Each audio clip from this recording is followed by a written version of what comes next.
E aí galera, tudo bem? Para quem não me conhece ainda, eu sou o professor Roberto Cavalcante do canal Atacando a Matemática. A aula de hoje eu vou falar sobre a análise gráfica de uma função. Uma aula muito importante porque ela dá continuidade a um curso inteiro de funções que está lá no meu canal. Aproveitem lá, porque toda semana eu posto um novo vídeo falando sobre um novo tema da matemática. Porque eu tô aqui para te ajudar. Bora lá comigo! Vamos lá, gente, olha só. Hoje, então, a aula vai ser sobre a análise gráfica de uma função. É importante que a gente reconheça, até o final da aula de hoje, na hora que eu olho um gráfico de uma função, no plano cartesiano, é importante que a gente reconheça onde se encontra o domínio da função e onde se encontra a imagem da função. Tudo bem? Vamos lá? Olha só. Eu vou colocar aqui primeiro, não sei se vocês lembram, mas só para a gente garantir o seguinte, olha só. Aqui eu tenho, numa função eu sempre tenho dois conjuntos, né? Um conjunto de partida, que eu também chamo de domínio, e eu tenho elementos x. Eu tenho um conjunto de chegada, que tem elementos y, e esse conjunto de chegada eu chamo de contradomínio, mas os elementos que participam da minha função no conjunto de chegada eu chamo de imagem. E eu tenho uma correspondência aqui desse conjunto para esse conjunto através de uma lei, que eu vou colocar que é uma f. Está aqui. Então a gente sabe que o y está em função de x. Está aqui. Tudo bem? E sempre quando eu tenho uma correspondência de um elemento no conjunto de partida a um único elemento no conjunto de chegada, surgem pares ordenados. Então aqui. E esses pares ordenados são as informações, são as coordenadas do meu ponto no plano cartesiano, de um ponto no plano cartesiano. E é claro que essa reta que está aqui, ela é formada por infinitos pontos, né? Então são infinitas coordenadas. É importante a gente lembrar também que as informações do meu conjunto de partida são as informações do meu domínio, as informações do meu conjunto de chegada são as informações da minha imagem, né? Então, por exemplo, esse ponto aqui, ó, esse ponto que faz parte da minha reta, justamente onde começa a minha reta, ele tem coordenadas, olha só, -3 e 1. Então eu tenho certeza que o -3 ele pertence ao meu domínio da função, tá? E a partir daqui foram gerados pontos, ok? Onde eu sempre tenho uma informação de partida x e uma informação de chegada y. Está aqui. Né? Mas como a minha reta é formada por infinitos pontos, então todas as informações de partida elas estão aqui, ó, gerando os pontos da minha reta. Professor, mas você não consegue determinar as informações de partida? Eu não consigo determinar as informações de partida. Elas vão até aqui, ó, tá vendo? Ó? Eu tenho um pontinho fechado aqui também. Por que eu não consigo? Porque eu tenho infinitas partidas no meu eixo, que eu chamo de eixo das abscissas, é o eixo x, né? Eu tenho infinitas partidas. Então a gente representa todas essas partidas x, que eu chamo de domínio da minha função, através de um intervalo da reta real. Olha só.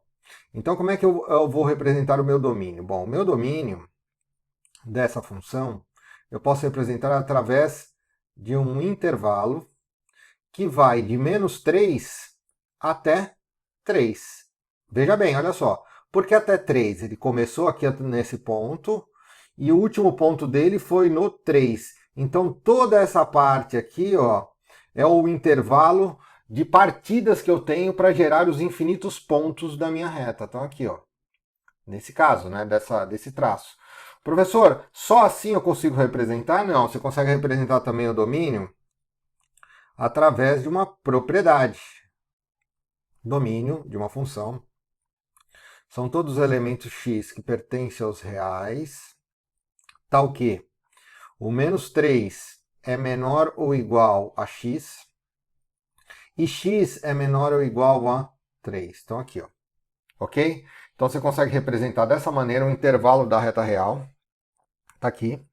Ou você consegue representar dessa maneira aqui, que é através de uma propriedade. Essas duas representações são importantes você saber, porque se elas caem nos exercícios, é importante se reconhecer, né? Professor, ok, domínio, super tranquilo. E a minha imagem? São os elementos de chegada. Bom, a minha imagem é justamente a ordenada, são os elementos do eixo Y que participam dos meus pontos, da formação da minha reta. Então veja bem, o meu primeiro ponto aqui é o menos 3 e 1. Então aqui ó, começa a minha imagem. Porque a partir do momento que foram gerados esses outros pontos, o meu y ele está subindo até chegar onde? Até chegar no 4. Está aqui. Então, a minha imagem dessa função, ela vai do 1 até o 4. Está aqui, ó. Essa é a minha imagem da função. Professor, como é que você consegue representar a minha imagem? A minha imagem da minha função... Opa, pera um pouquinho, deixa eu escrever aqui, ó. A minha imagem da minha função, eu consigo escrever por intervalos também, que vai do 1, e aí o colchete fechado, a gente vai brincar um pouco com isso daqui a pouco, e o 4. Então vai do 1 até o 4, incluindo o 1 e incluindo o 4 também, nesse intervalo da minha imagem. E é claro, né, se começou aqui o meu domínio, e foi gerado esse ponto, que tem coordenadas menos 3 e 1, ele só vai avançar no menos 3 para o domínio, e do 1 só vai aumentar para a minha imagem, porque justamente o meu último ponto está aqui. Simples, né? É claro que a minha imagem eu posso escrevê-la assim também, na forma de propriedade, imagem da função. Aqui eu tenho elemento x, aqui eu tenho elementos y, pertencente aos reais, tal que o 1 é menor ou igual a y, que é menor ou igual a 4. Tá aqui, ó. Tudo bem? Um pouquinho feinho aqui, mas é isso aí, tá? Então, a gente vai discutir isso mais. Mas a principal ideia é você reconhecer, perceber o traço do meu gráfico e perceber aonde começa, no eixo das abscissas, a correspondência dos pontos para analisar quem é o meu domínio e aonde começa no eixo das ordenadas a correspondência dos pontos para analisar quem é a minha imagem da função. Simples assim. Vamos avançar para mais um exemplo? Vamos lá. Olha só, gente, um outro exemplo aqui. Aqui eu coloquei para vocês um outro traço de gráfico. Depois a gente vai analisar como é que se comportam as leis desses diversos traços de gráfico que a gente tem, né? Mas aqui, necessariamente, eu quero saber onde está o meu domínio e a imagem dessa função apenas olhando o meu gráfico. Então eu percebo, tem algumas novidades aqui, olha só. Eu percebo que o meu gráfico ele começa aqui e ele termina aqui, tá? Então vamos analisar o meu domínio da função. Bom, esse ponto aqui, ele tem coordenadas menos 3 e 1. Tá aqui, ó, menos 3 e 1. Tudo bem? A partir do momento que o meu gráfico vai sendo gerado através dos infinitos pontos, eu tenho certeza que o meu domínio ele vai se estendendo no eixo das abscissas da seguinte maneira. Ele vai vindo para cá, ó. Todas essas partidas aqui do meu eixo das abscissas, todos esses x, né, eles vão ser usados para gerar esse meu gráfico. E vai até onde? Bom, peraí. Ele vai do menos 3, porque esse ponto ele existe, e esse outro ponto aqui, ó, por exemplo, ele também tem coordenadas aqui, eu só não consigo determinar quais são. Eu tenho infinitos pontos. Os pontos daqui, ó, estão sendo gerados através dessas coordenadas aqui, né? Então, todo esse intervalo de reta no eixo das abscissas, ele é utilizado. Só que aqui, no final da minha função, eu tenho uma bolinha aberta. Isso quer dizer o seguinte, que necessariamente o 4, ele não pertence à minha função. Justamente porque a bolinha está aberta aí. Então, isso só sinaliza que nesse ponto, o 4 aqui, que está na direção do 4, o 4 aqui ele não pertence à minha função. Então ele pertence até um número antes do 4, que eu não consigo determinar, mas eu consigo representar. Um número antes do 4, mas o 4 não está. Então vamos lá, olha só, vamos escrever esse domínio. O domínio da minha função, ele vai do menos 3, e aí eu vou colocar um colchete fechado aqui, tá? Vai do menos 3 até um número antes do 4. Mas como eu não consigo determinar qual o número antes do 4, então eu coloco o 4 aberto. Isso significa o quê? E aí eu coloco um parênteses aqui, né? Significa que o intervalo vai do menos 3, incluindo o menos 3, né? Até um número antes do 4.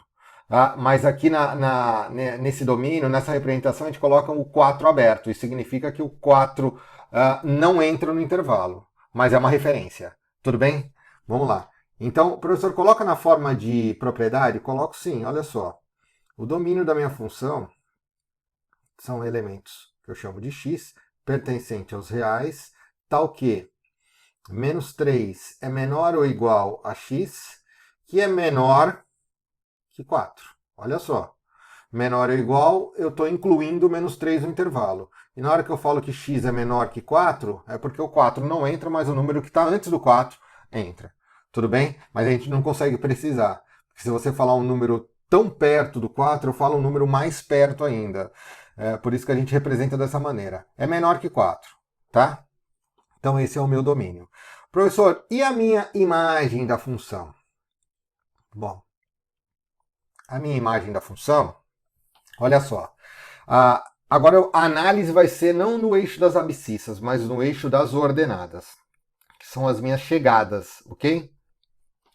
Então a minha função, se vocês repararem, o ponto mais alto dela em relação ao eixo das ordenadas, ao eixo y, é aqui, ó, no 2. E o ponto mais baixo dela é o menos 3. Então, todo esse intervalo aqui, ó, que sai do 2 e vai até o menos 3, são as ordenadas dos pontos que geram o gráfico. Ou seja, a minha imagem, né? É justamente o y dos pontos. Então eu sei que a minha imagem vai do menos 3, e aqui é fechado, né? Porque o menos 3 entra, do menos 3 até o 2. Fechado também, porque o 2 entra. Justamente por que o 2 entra? Porque esse ponto aqui, ó, ele tem coordenadas menos 2 e 2. E esse ponto aqui tem coordenadas 2 e menos 3. Ok? Então, vai do menos 3 até o 2. Se eu quiser colocar em propriedade, a gente pode estabelecer em propriedade aqui também elementos y pertencente aos reais, são os elementos da minha imagem, tal que menos 3 é menor ou igual a y, que é menor ou igual a 2. Está aqui, ó. Tudo bem? Galera, é isso daí então, né? Só para fazer um resumo da aula de hoje, se você quiser saber sobre o domínio da função, vai lá na função, percorre ela e verifica qual é o intervalo de correspondência no eixo x. Esse intervalo é o domínio da função. Agora, se você quiser saber sobre a imagem da função, você faz a mesma coisa olhando a correspondência no eixo y. Legal? Se você gostou dessa aula, não se esqueça de ir lá no meu canal, se inscreve, ativa as notificações e até a próxima aula.